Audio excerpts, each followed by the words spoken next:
Flip it on the beat. I pronounce you mother and sons. Wow, salamat po sa blessing, Father. Pinag-isipan niyo talaga. Sama tayo at walang mag-iiwanan. Kung may problema, tayo lang. Di naman ang magtutulungan. Di pwedeng may maiiwan.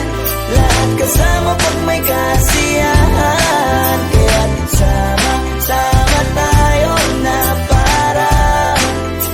parang magkabarkada lang. Simula pa nung una, pag ako may problema, alam ko may matatakbuhan sa sandal na walang iwanan. Kahit anong sabihin nyo, mga kapatid ko to, kasama ko to sa hirap ko, ginawa magunaman ang mundo. Tsaka iba talaga saya ng iyong dala, pag tayo ay sama-sama na, yung tipo nakakalimutan mo ang lahat ng problema mong dala.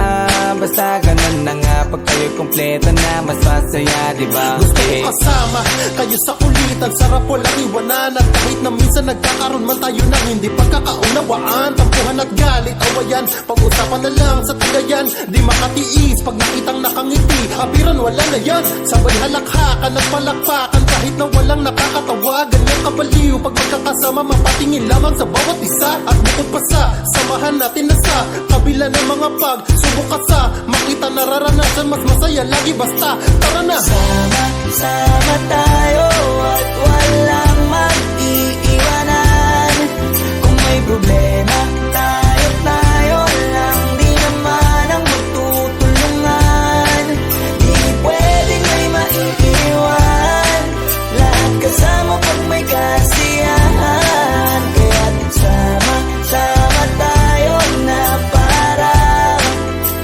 parang magkabarkada lang. Magkakapatid, magkakaibigan lang tingnan. Nagkakapikunan man minsan, wala pwede namang iwan. Kami din ang magkakasangga sa lahat. Kahit gano'ng kabigat, ano mang hirap, mapapalitan na sarap. Basta tayo ay magsikap, sagana sa tawa pagkasama sila. Pero hindi na bago, walang kasing saya. Kaya sa kanila kompleto na. Kung may kapatid ka na, may tropa pa, hindi kotang-kota na. Wala na kong mahihiling sa kanila pa lang ay sobra na.